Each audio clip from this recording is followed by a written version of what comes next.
This edition of Mac Voices is sponsored by Smile, the makers of world-class software like PDF Pen for Mac, PDF Pen Pro for Mac, PDF Pen for iPhone and iPad, PDF Pen Scan Plus for iPhone and iPad, Text Expander for Mac, and Text Expander for iPhone and iPad. Learn more about all their great products at smilesoftware.com. And by MacVoices Magazine, our free Flipboard magazine that brings you some of the best Mac, iPhone, and iPad productivity tips on the web. High in signal, low in noise, just like MacVoices, MacVoices Magazine includes information on how you can get more out of your Apple technology. Subscribe at macvoices.com/magazine or search for MacVoices Magazine on Flipboard. Welcome to Mac Voices. This is a talk of the Apple community, and I'm Chuck Joyner. Folks, we are back with another 5 Questions With show. This is something we've been doing, having a little bit of fun, getting to know some of our friends in a way that maybe we don't when we're talking to them about their products or their books or their websites or whatever. This time, we have Mr. Paul Kafasis, the head man at Rogue Amoeba. Paul, it's great to have you. Thanks for agreeing to be part of this. Well, I usually say it's good to be here. I'm not certain just yet how this is going to go, so we'll see how it turns out. Well, this is going to be fun. It's always fun, but I do want to make sure we touch on. It's not a huge announcement, I guess, but it's at least for this audience. But it is something of an upgrade to one of Rogue Amoeba's products, and you have a new version of AirFoil out that supports a non-Apple piece of hardware. Yeah, let me get my plug in real quick. We just shipped AirFoil 5.5, AirFoil for Mac, and added support for Google's Chromecast hardware. So the Chromecast is sort of like an Airport Express or an Apple TV, and they're a whole lot cheaper, which has been very appealing to a whole lot of people. So we had literally hundreds of requests to support this hardware, and we've been working on it since the end of last year, really, but in earnest for about the past 7 months, and finally shipped the update that now enables you to stream audio to these Chromecast devices in addition to all of the AirPlay devices and Bluetooth devices that AirFoil already supports. So we've been happy to get it out there and had a whole lot of good feedback on that already. How has the experience been, Paul, for working outside the Apple ecosystem? And I know that this is not your first time outside it, but for this particular thing with the Google product, how's it been? I think it was, it wasn't too much different. In terms of supporting AirPlay, we never had any help from Apple on that. That was all reverse engineered. And we did pretty much the same thing here with the Chromecast. So previously we had support for Bluetooth speakers. So it's something where we've had different pieces of hardware. It's not anything where, we've worked with Apple on this previously and now aren't. It's something where, we've always done this on our own, and this is just yet another piece of hardware that we support through work that we've done. So I don't think it was too much different. Good. Well, it's certainly just one more thing that makes your Mac more useful if you've made other hardware choices outside of your Mac or your iPhone or your iPad. Absolutely. So good job. Thank you. We would just do the whole thing. What kind of upgrade is there? What upgrade pricing or options are there for this for existing AirFoil users? So back in February, we shipped AirFoil 5, and that was a paid upgrade from all the old versions. This is actually a free update for everybody who owns AirFoil 5 already. So it was something where back in February, we knew we wanted to add this, and we weren't ready to add it. We wanted to ship what we had as AirFoil 5, and I think about a week after we shipped AirFoil 5, we said, listen, we know everybody wants Chromecast support, or many people want Chromecast support, and that's coming. It'll be a free update, and we hope to have it sometime in the next, sometime before the end of the year. And so this is a free update if you already have AirFoil 5, and if you have AirFoil 4 or lower, it's a $15 upgrade. Great. All right, so let's get into this. So the first thing, and this is not part of the 5 questions, but we always like to get sort of a baseline of things. Tell us about your personal tech setup, and what I mean by that is what laptops do you use? What desktops? What iDevices? I mean, for personal use, not for the business. I think there's so much overlap that I'm not sure I can differentiate or delineate between one and the other. On my desktop, I have a Mac Mini with two. It's over here. I'm looking at two 24-inch Samsung displays. I'm using a MacBook Air right now that I'm actually just about to replace with a MacBook because I need a Retina display for a lot of our testing. And I've previously had a machine that was solely for work that was a Retina test device. So those are basically my two main machines, is a MacBook Air and a Mac Mini for day-to-day use, both work-wise and personally. And then I've got an iPhone 7 that I use far too much. Any iPads in the mix? Again, for personally. Yeah, there's an iPad Mini sitting in a closet or a cabinet about 6 feet that way that I use. The best use that I found for that was really when I go to conferences or talks or things like that. It's a great way to take notes. It's not as big as having a laptop out, and it's a little bit harder to distract yourself with. So if I fire up just a text editor on the iPad Mini, then I take some notes and focus on what I'm actually there to see. Whereas if you have a laptop, I feel like it's a lot easier to wind up in your web browser or checking your email, whatever. So I got that for work as a test device, and I use it maybe no more than half dozen times a year. It's really not something that has entered my workflow that much. But I do have it, and I do use it once in a while at least. Apple Watch? There is one. Okay, that's good. So, I mean, I make the excuse that I need this stuff for work, and I do. But it's a question really of if I weren't running a software company, which of these would I have? And I'd probably have a desktop. I'd probably have a laptop for traveling, and I'd probably have the phone. And beyond that, I'm not sure how much of the other stuff I'd have if I had to just pay for it 100% myself, no tax write-offs, and no use cases for work. So. On those rare occasions when you are home, is there an Apple TV hiding anywhere? There are two Apple TVs, one on a bedroom TV and one on a living room TV. And again, both of those are, I guess that's not fair. I guess I got those originally for testing AirFoil, actually. And since then, I use the Apple TV in the living room probably a couple times a week to watch, movies streamed on Netflix or something on a personal level. Yeah, good. So that gives us. You've got a pretty good representation of the product. Way too many Apple devices in the house, and well. I think most of us do, or many of us do. But I've got a huge number that is a little embarrassing, really. No, it shouldn't be. Again, you said it well, that there's a spillover. You can't help it. I don't know what the average user is anymore.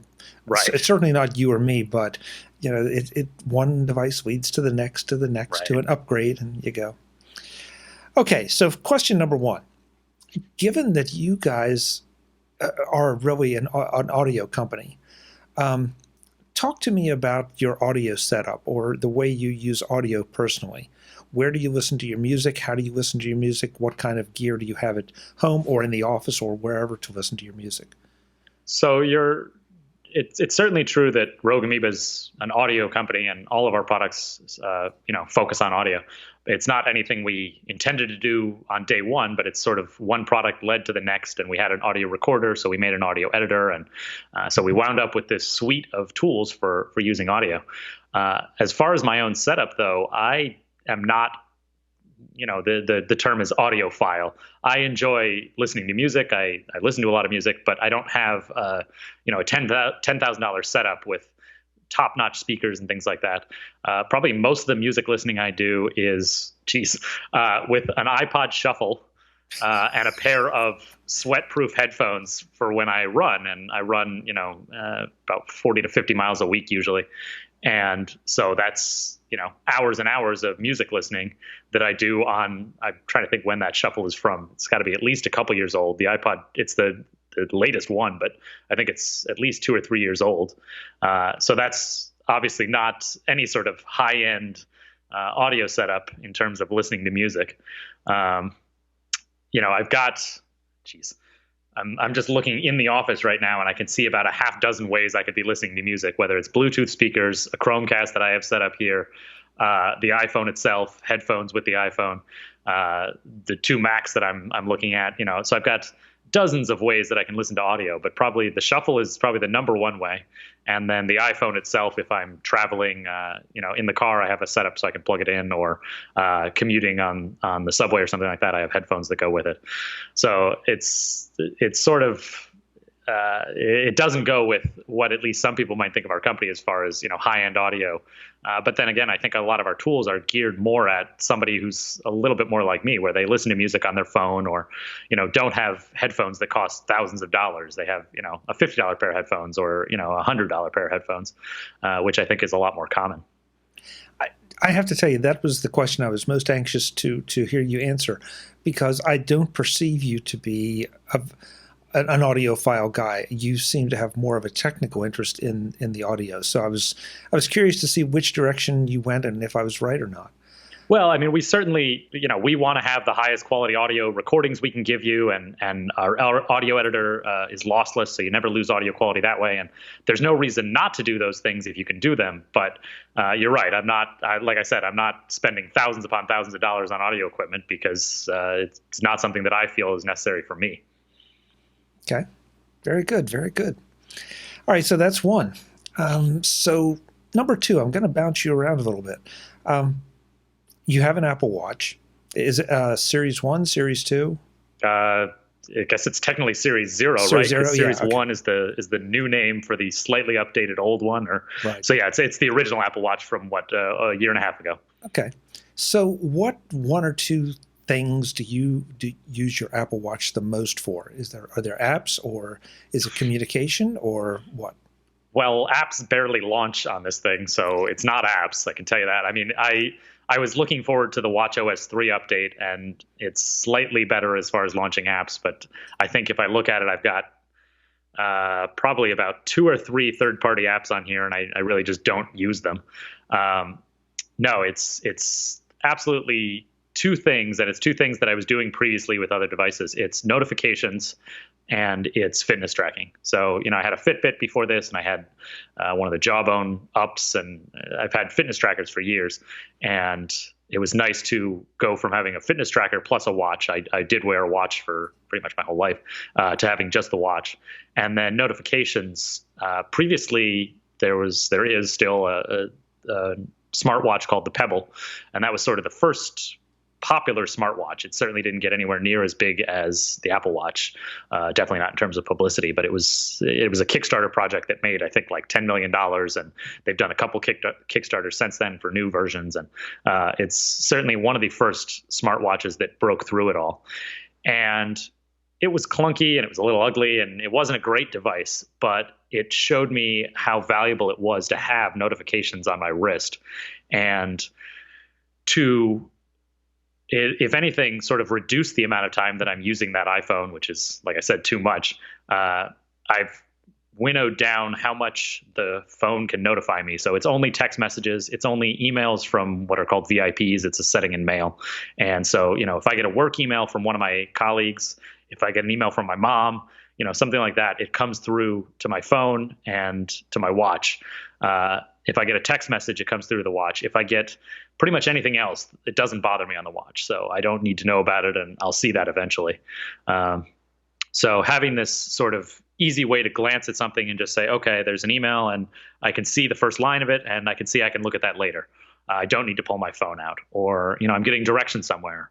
I need to make a right turn when I get to the next street, and my watch lets me know that. So that's, to me, those are sort of the two most valuable things. And I guess I just realized another one is the weather. I'm constantly checking the temperature and the weather outside, so I can see, is it going to warm up in the next couple hours? Do I want to go for a run now? Do I want to wait? Those are having. I have another watch that I switch to sometimes, and I'm constantly glancing at my wrist and realizing, oh, right, I don't have the temperature on my wrist because I have, just an analog mechanical watch on my wrist. So that's really what I use it for, is, like I said, the fitness tracking and the notifications, and I guess the weather. So you said that you were doing those things with your phone, or with other devices, excuse me. How big is Apple Pay in your life? Is it an important thing? No, I use it, and I like to use it when I can, but right now it's not clear where I can use it. I know I can use it at Trader Joe's. I can use it at any of the supermarkets I go to. I can use Apple Pay. I'm trying to think where else, though, that I'm certain that I can use it. And the reason that I use it whenever I can is because it's going to prevent me from having to get my credit card replaced, which I don't know what I'm doing wrong, but prior to about a couple of years ago, I had to replace my credit card maybe like 4 times in 2 years. Wow. Just because it was compromised somewhere. And it never cost me any money. But if I need to update my Netflix credit card, and I need to update my credit card on, I don't even know, anything that I have as a recurring charge, suddenly I need to go and update that credit card every time, and it's kind of a pain in the ass. So it's something where I know that Apple Pay is going to prevent that from happening because they never actually see my credit card number. So that to me is the thing that's most interesting about it. But I think the downside right now is that it's just not taken that many places. And if it is taken places, I'm not necessarily aware of it. So it feels kind of dumb. I don't know if you've had this experience with either, the phone or the watch, of trying to pay with Apple Pay and it doesn't work for whatever reason. Maybe their system's screwed up. Maybe you messed something up on the phone or the watch, whatever. But it feels kind of dumb to do that. And then, you realize, well, let me just pull out my credit card and get this over with. When Apple first pitched it, they said, look how fast it is. Instead of, they made this exaggerated, you got to pull out your card and find the right card and swipe and sign. And they made it sound a lot more difficult to use a credit card than I've ever found it to be. But the Apple Pay demo that they gave was pretty impressive in terms of how quick it worked. But in reality, it has not always worked that way for me. So I'm a little hesitant to use it sometimes. It's interesting. I've had, especially early on, I had a couple of those experiences where and I'm pretty much convinced it was the implementation on the vendor side, right? Because once you learn how to do the right move on the watch, it's just there. But yeah, I do. One thing I personally would like to see is I'd like to see a sticker get up there right with the Visa, MasterCard. Oh, absolutely. And an Apple logo, because I a lot of places I just make it a point now of asking, and I'm sure that's annoying for them, but I'm with you. The less I can pull out my credit card, the fewer number of times it can be compromised. Right. So, yeah, interesting. And your comments about the Pebble were spot on for me, because I got the Pebble for the same reason. Thanks to Jason Snell at Adam Angst, who talked me into it, and it introduced me to the convenience of having that kind of information on my wrist, always there. And so, if as far as I'm concerned, if it never did anything more than that, it would be perfect. It'd be just fine. Yeah, absolutely. Have you given any thought to upgrading to the new one, given your interest in fitness tracking? Yeah, absolutely. And especially the built-in GPS is really nice, because right now I run with the watch, but I don't take my phone with me. So I get a fairly inaccurate estimate of how far I've gone. I shouldn't say fairly inaccurate. It very much depends on how I'm running. If I'm running on city streets, it's pretty close, because I can map it after the fact and see, okay, it thinks I went 3.1 miles and I actually went 3.15. Obviously the farther I go, the more off it gets. But the big problem is if I do any sort of trail running, it's doing a lot based on how many steps you take. And if you're running up a hill, you're going to take a lot more steps to go a much shorter distance. So suddenly it thinks I've done 10 miles when I really did like a 6-mile run. And it's not terribly accurate in that regard. So having the GPS in there is something that I'm definitely interested in. But it's not something that I said, oh, I have to have that tomorrow. Let me go upgrade right now. I don't know if I'll get this one, if I'll get it for Christmas from somebody else, for myself.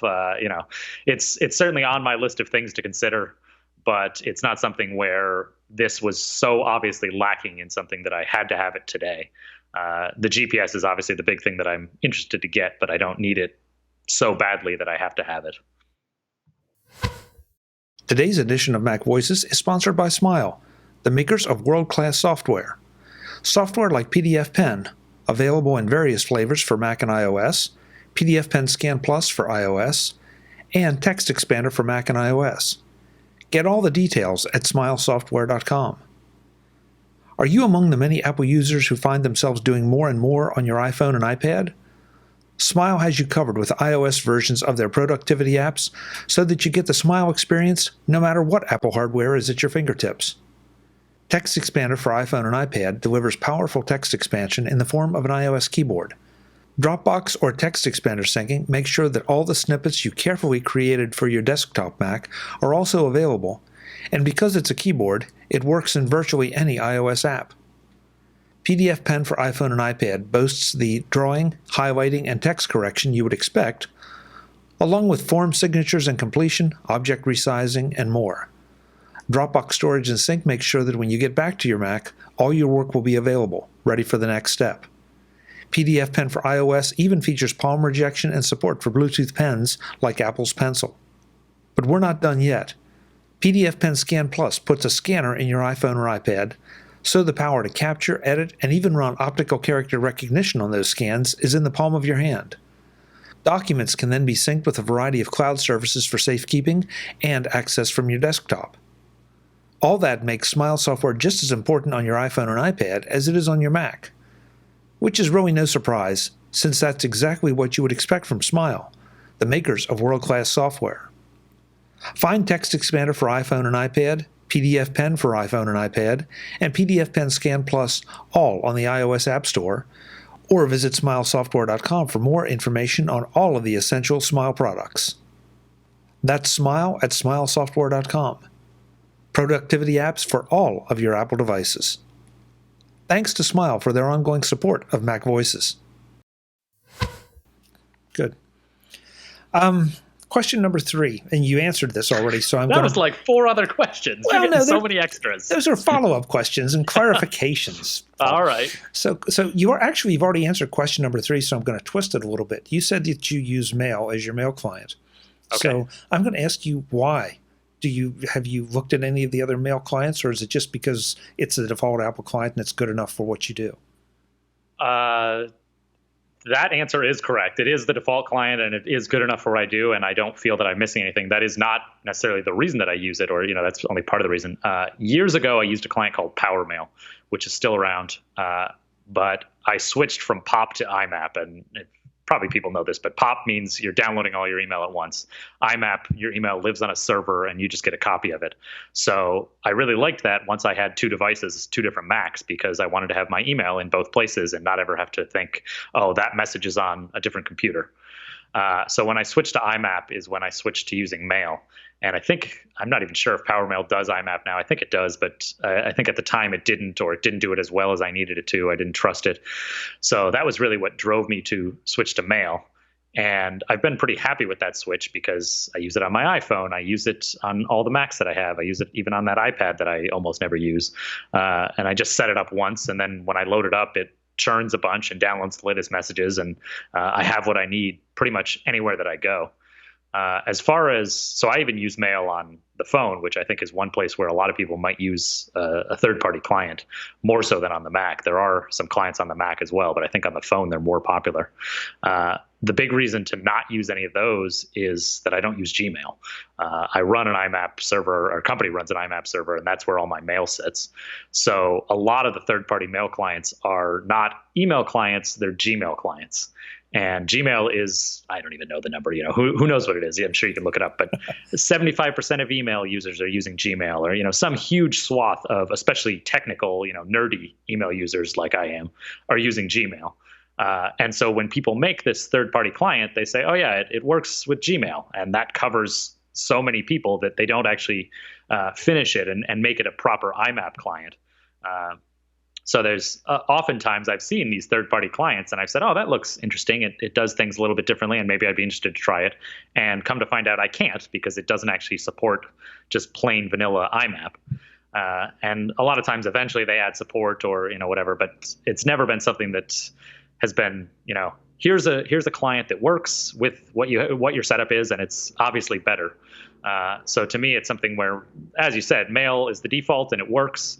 And it's not something I really feel a need to screw around with because I get a lot of email, but I handle it pretty quickly. And I don't feel that there's any super obvious gap in Mail that I'm missing. you and I must have really put down a lot of the same blueprints at some point, because I was exactly the same as you. I used PowerMail. I loved PowerMail. But what moved me from PowerMail was the need for IMAP, especially when the phone came out, and now absolutely. More than multiple Macs, it was multiple devices.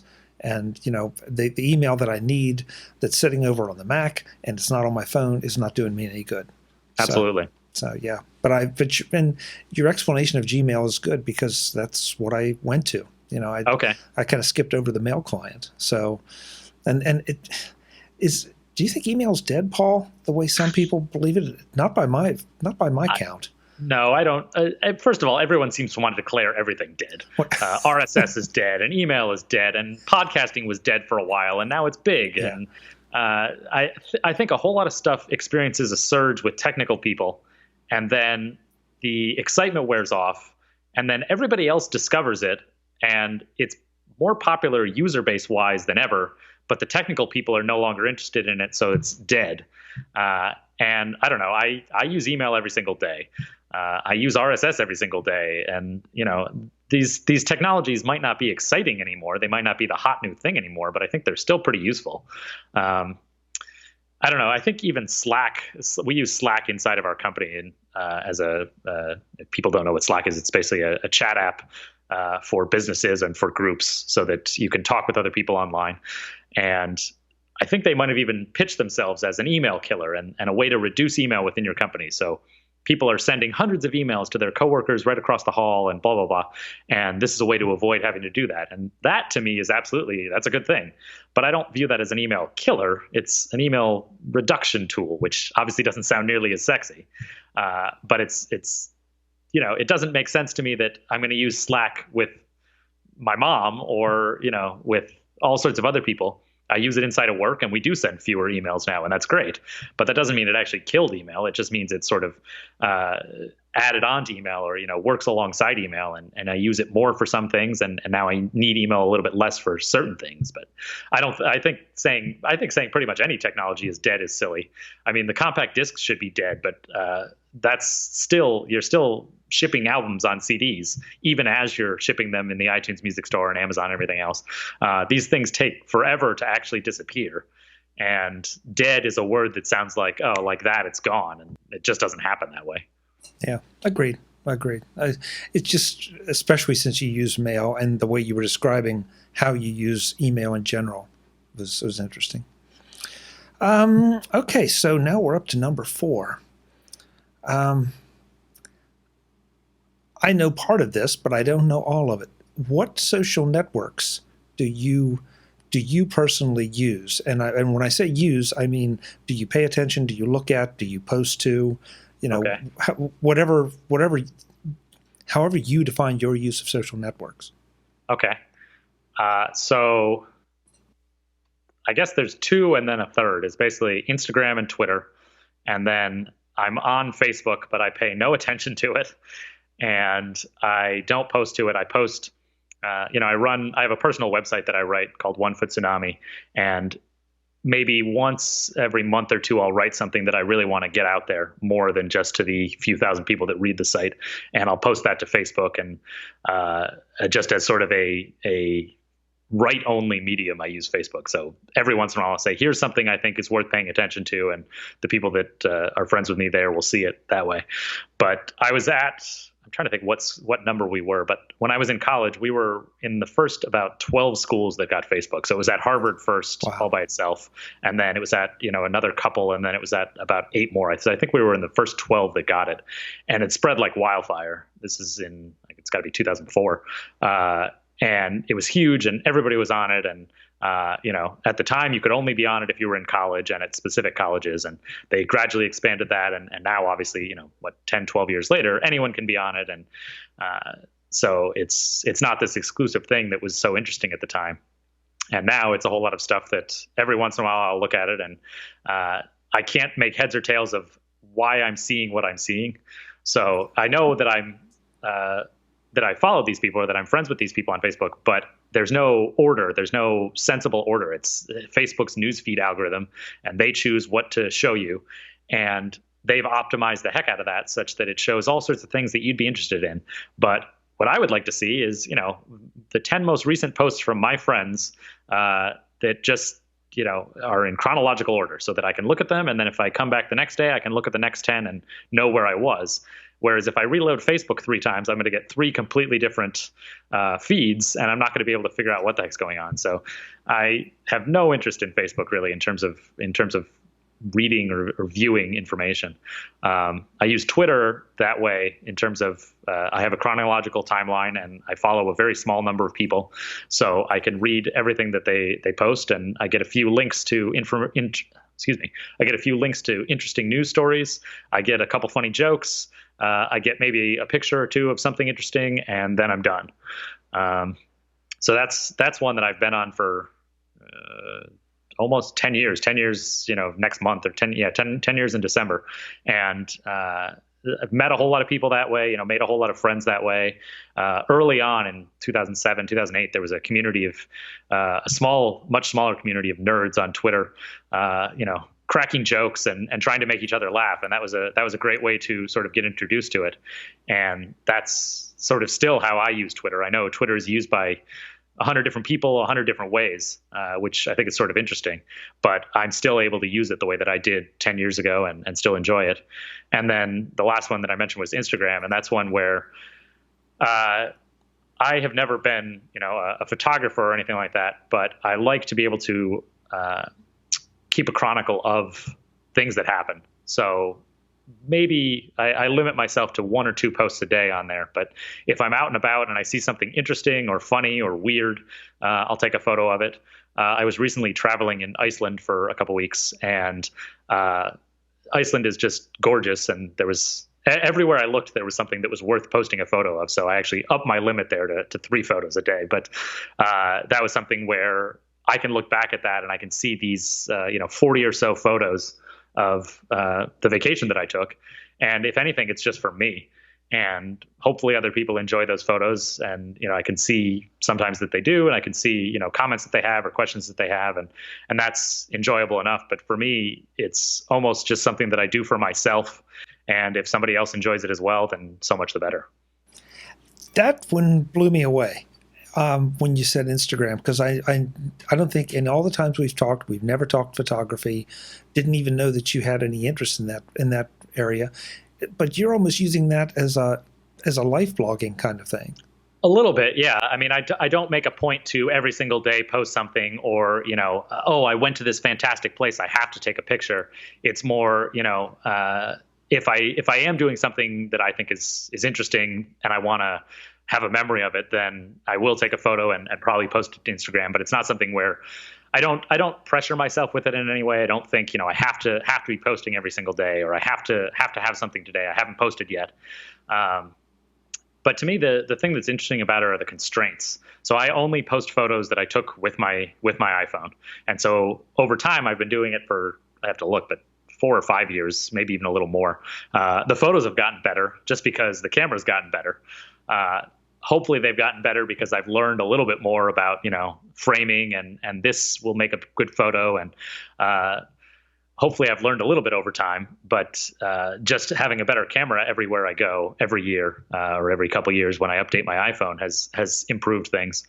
But I really like the constraint of, can I get a good shot with my phone, pulling out my phone, and can I take something that I think is interesting to look at and then maybe tweak it a little bit in terms of the filters or brightness, things like that. But just really, can I get something that I think is a good photo that I'll want to look at later and that maybe other people will want to look at without having to lug around, a huge DSLR camera or even a point and shoot camera, which previously in the past I had. And I got rid of one probably about 4 years ago, and I replaced it. And I almost never used that replacement. It was a great camera, but I had to consciously bring it, right. Whereas my phone was always going to be with me. So, the saying is the best camera is the one you have with you. And that was the one on my phone all the time, obviously. So it's been interesting to see, how photography has changed for me a little bit from 5 or 10 years ago, especially. I had to actively think to take a camera, and I'd take, 20 pictures if I was at I don't know, a Red Sox game or something like that, I'd take 20 pictures and I could remember, oh, that was the day I was at that Red Sox game. Whereas now I've got my camera with me all the time, and I might take 1 or 2 or 5 photos, and they'll all be pretty good. They'll all be what I want, and I don't need more, and I don't need to sort of compartmentalize that. And I don't need to remember, oh, this was that day and this was that day. It's just here's the couple photos I took that day, and it's getting really nice how you can find them as well.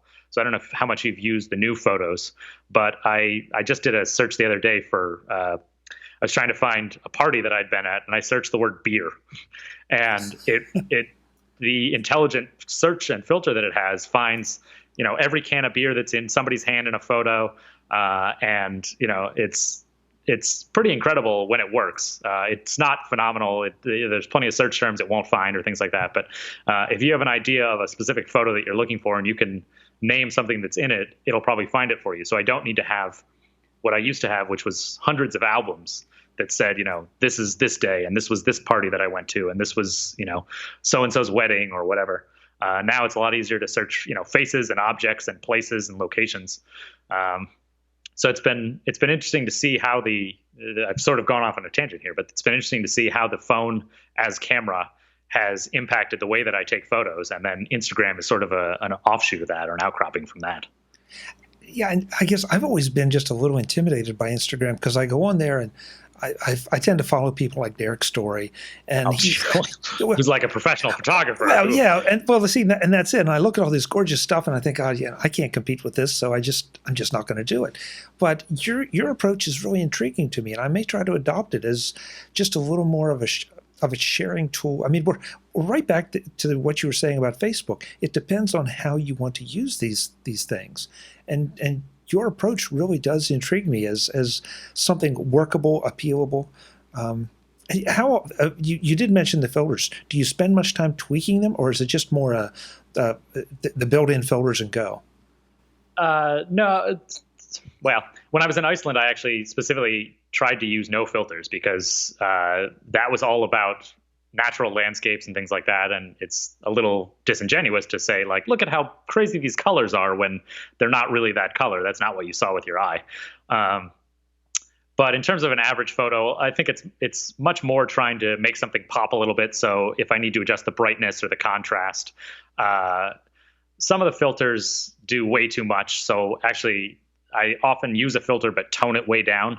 So there's when you select a filter, you can tone it down from 100% to 50% or 10% and get just a little bit of the effect that it gives. In terms of how often or sort of how much time I spend tweaking these things, a lot of people use a photo editor outside of Instagram and then bring it in. I don't really bother with that. I'm not that good at this. I think I produce something that's pretty decent, but I'm not interested to spend hours getting the photo just right. I want to pull up the photo. Hopefully I've caught what I was trying to catch. I had a photo that I was pretty pleased with the other week of a hawk flying over my house. And I dashed outside onto my deck and I snapped a photo, and I looked at the photo and I said, holy crap, I got it. But it was a little dark. So I said, all right, let me just pop the brightness a little bit. And I think it turned out really well. But it was something where, all that took about 3 minutes, ran out the door, took a photo, came inside, looked at it, adjusted it for maybe 60 seconds and posted it. And I'm much more interested in something that takes me just a few minutes and still has a pretty good result than I'm sure if I spent an hour in a professional photo editing app, I could make it look 5% better or 10% better, but I don't want to spend the time on that. I'm more interested in having something that's pretty good pretty quickly. Right. Okay. Yeah. This, as far as I'm concerned, this is worth it right here. That's something I think we can all learn from. Not to be intimidated by this fantastic stuff that people put out there, but put it out for yourself. And if people like it, great. Before I leave that, what is your ID on Instagram so folks can follow you and see the hawk? Please follow me on Instagram. Yeah. It's just P-Bones. I'm P-Bones on everything I can be. And fortunately, I'm usually early enough to take that username. So. Okay. Well, I will make sure we have a specific link in the show notes to Paul's Instagram account. That's important. Okay, so I've saved the best for last. You look worried. If you could be appointed CEO for a day of Apple, what are the first two things that you would do? And I'm not going to limit you to one because everybody has more than one, obviously. So, what are the first two things that you would fix? What directives would you give about product development or anything? All right. Well, so the question needs a little clarification because I'm CEO for one day. Do I go back to my normal life after that? And therefore, should I then should I use this to what I think will benefit multiple people, but benefit many people, but should I use it to my own benefit a little bit? And not like grant stock to me or anything. I'm talking changes to Apple. Am I going back to my normal life after this? Yeah. Okay. I think either way, because that's a really interesting way to look at it. So if the reason that I ask is that right now the app stores that Apple has, the Mac App Store and the iOS App Store, are fairly closed, especially the iOS App Store. And you can only run software on your iPhone if it's in the App Store, and Apple has to approve all that. And it's been 8 years since they opened the App Store, and that has not changed. And there's no way, short of jailbreaking your phone, to run third-party software that Apple does not approve of. And my business has run into this multiple times and had scuffles with Apple and had to remove products from the store and remove functionality from our products. And it's been unpleasant and unenjoyable. So probably one of the things I would do would be to make it such that now and in the future, make a declaration that Apple is going to open the iPhone to third-party software that is not in their store, and the Mac will remain open to third-party software that is not in their store the way it has been for, 30 years. So that declaration would give a whole lot of comfort to me and to, I think, a whole lot of other Mac software developers, iOS developers. And I think it would have an extremely minimal impact on Apple itself. They make a whole lot of money from sales in the App Store, taking their 30%. But the stuff that they don't want in there, I do understand some of the reasons why they don't want that stuff. They don't want, adult content and overly violent content and things like that. And if you're Apple, you don't want to be presenting that to the world. And I can fully understand that, as long as there's a way to get that content if I want it, because this is my phone. And if I want to have a violent video game or, whatever, naked content, political content, whatever that Apple doesn't approve of, I should still be able to have that because it's my phone. And I think they've done themselves a disservice, even as they've done a pretty good job as far as monitoring what's in the store. Almost everything gets in, but it's impossible to say what we're missing on the phone because Apple won't allow it. If someone looks at the store and says, oh, I have this great idea, but it violates the rules of the App Store, there's no sense even making it. There's no sense spending the 6 months or year or 2 years to make this product when I can see that Apple is going to reject it. Then we never even know what we missed out on. And the earliest example of this that when the App Store first came out, we were talking about it, was the Finder, the multi-finder on, what would it have even been, like System 5, way back, or even earlier, I think. Way back, Apple had the OS for their Macintosh, and it did not have the Finder. And somebody outside of Apple created the Finder, and Apple saw it and they said, holy crap, we need that. And they went to him, and this is obviously the abridged version of this story. You can look it up, but they said, we're going to buy that. That's going to be in the Mac. And he said, okay, give me a bunch of money for this. And they did. And now everyone has the Finder, and that became the way to use a Mac for the next 30 years. But you don't have something like that on the phone where somebody created something and was able to ship it. And then Apple realized, hey, we want to have that and everyone should have it. And we don't know what we've missed out on that sort of thing. But you never could have made the multi-finder on a lockdown platform like we have now with the phone. So that would definitely be, I don't know if that'd be in the first two things, but that would definitely be up there on my list of things that I would like to change, and that I think Apple could change any day and not suddenly be losing billions of dollars or anything like that. I think almost everything would still want to be in the iOS App Store, but it would enable things that can't be in there because of Apple's restrictions to still exist and to still reach, there are they've said there's over 1 billion iOS devices out there, and, active devices, there's got to be tens or hundreds of millions of iOS devices. If you reach 1% of people, you're talking millions of people. And if that's all you reach outside the store, that's still okay. If that's still a huge deal for a small company or even a medium-sized company. So that's one. Probably shorter term, I'd do something about the Mac lineup right now. So I use my iPhone a lot, but I'm a Mac user who has an iPhone. I'm not an iPhone user who bought a Mac. I've had a Mac for, 27, 28, 29 years, something like that, since the mid to late 80s. And right now, last week we had an Apple event that was the introduction of these new MacBook Pros. And these look like great new machines, but there's a whole lot of complaints. They don't look like Pro machines. They're not upgradable. They don't max out on the RAM the way that they could, and storage. And once you buy them, you can't put new storage in or more storage. So for years, the Pro label has meant, a more expensive machine that you could upgrade, or that did everything you needed to, or you could make do everything you needed to. And now they seem to have changed their compromises on that device to be a whole lot more like the MacBook Air or the MacBook, and they focused on making it thin and light. And we already have 2 different computers that are thin and light, including one with a Retina display, the MacBook. So I think the Pro machine should be the machine that is, maybe it's a little bit heavier, or it can be a little bit heavier. Maybe it's a little bit thicker. Not every laptop needs to be so thin that you're compromising on things like the RAM and the battery life and things like that. So that's the short reaction to last week. But also, they said nothing about the desktops, and we haven't had an update to, let me see if I've got this right. The iMac is a year ago, the Mac Mini is 2 years ago, and the Mac Pro, which had been years since it had been updated, was 3 years ago. They shipped this trash can Mac Pro rather, and everyone said, okay, we finally got a new Mac Pro. This will be good. They'll speed bump this every year. They'll put in a new CPU and a new GPU.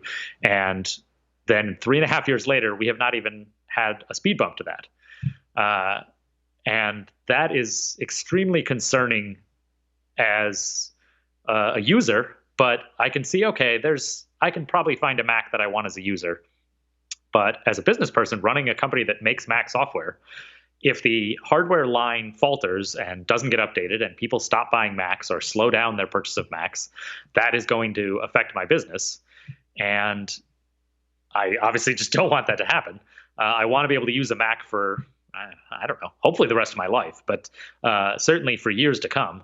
And Apple has really pushed the iPad as a Mac replacement for a lot of people. And I think it is a Mac replacement for some number of people, but I don't think it's there yet, and I'm not sure it ever will be there as a Mac replacement for the majority of people, or even, a huge percentage of people. And I'm not certain that Apple realizes that or accepts that. It's not clear from their actions how committed they are to the Mac. Their words have said, the Mac is very important to us, and we spent a long time on this new MacBook Pro, and we think it's great. And I haven't used one. I haven't used this touch bar. I haven't used any of the new functionality, and some of it does look great. But their actions of not updating any of the desktops and of taking so long to make this laptop update are certainly concerning. And so I think that would probably be number one, would be, here's news on the Macs. Sorry, we don't have desktop updates, but we are working on them, and we're looking to ship them in the next few months, beginning of next year. And this is obviously something that Apple doesn't do. They don't pre-announce pretty much anything. They pre-announced the iPhone and the watch, and that was about it. They don't tend to pre-announce anything, but I think they're at a point where they really need to, because things have gotten to such a dire position where these desktop machines have not been updated in years, that people are concerned that, is Apple ever going to update them? Or are they just going to kill them off and we're all going to have to use iPads? And I hope that's not the case. I'm pretty sure it's not the case. But their actions are speaking very loudly in a way that I think is not what they intend to. So I'd say, here's the issues we've run into, and here's what's going to happen with desktops.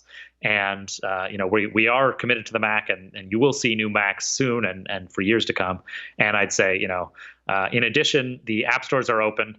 And we think you're still going to get all your software from the App Store, but if there's something that you want that is not in the App Store, you can still get it, and it'll remain that way on the Mac, and it is now that way on the phone. That was a pretty long answer, but I think I agree with both of the things I just said. Okay, Mr. CEO. I'm not going to debate you on the Mac thing because I agree about 98% of what you said. On the opening of the app stores, though, I am, especially the iOS App Store, I'm curious, are you confident that Apple could build in or address the security issue that right now seems to be one of the hallmarks of iOS, that it's a secure, safe platform as opposed to Android and some of the horror stories we hear about viruses and security compromises? Well, I think that's overblown. I think iOS is certainly more locked down than Android, and it's, as a result, probably more secure, although it's difficult to say because we can't really compare apples to apples.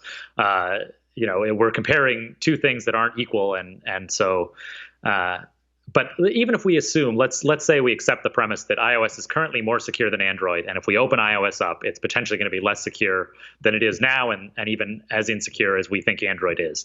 I think that's worth it. I think the Mac is a perfect example of this. The Mac is an open platform right now.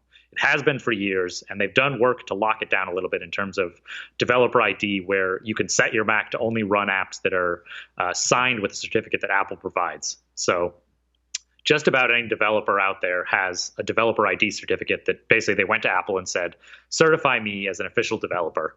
And now when somebody installs my software, it'll just run. And what's secure about that is that if somebody does that, gets that certificate, and then releases some sort of malware, Apple can pull the certificate, and on any new machine, anytime somebody tries to run that software, it won't work. So they have a way of sort of stemming the tide, or basically shutting these things off, nipping them in the bud, to keep security while still having a whole lot of freedom and a lot of the functionality that they don't want to provide in the App Store. They don't want to allow in the App Store, the back App Store. So I think they could absolutely do something similar on iOS. Would it be less secure than iOS is now? I think it's probably fair to say yes. It would be slightly less secure. But is that worth the trade-off of having these apps that Apple doesn't necessarily want you to have, or having these apps that wouldn't be made otherwise? I absolutely think it is. I'm coming from a platform, from the Mac, that has been open for decades and survived and has been secure overall. So I think the security argument it's not fallacious, but I think it's not necessarily grounded in reality, where I think Apple can make it secure and still allow this sideloading.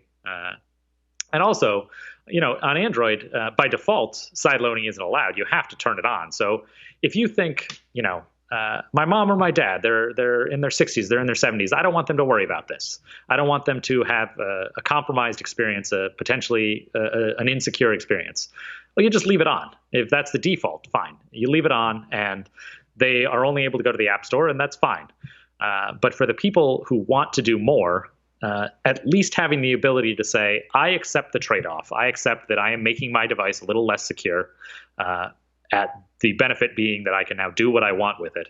I think that there's value there, especially, again, if it's defaulting to the most secure it can be, then I have to make the decision to unlock this or to open it up. And hopefully I do that intelligently.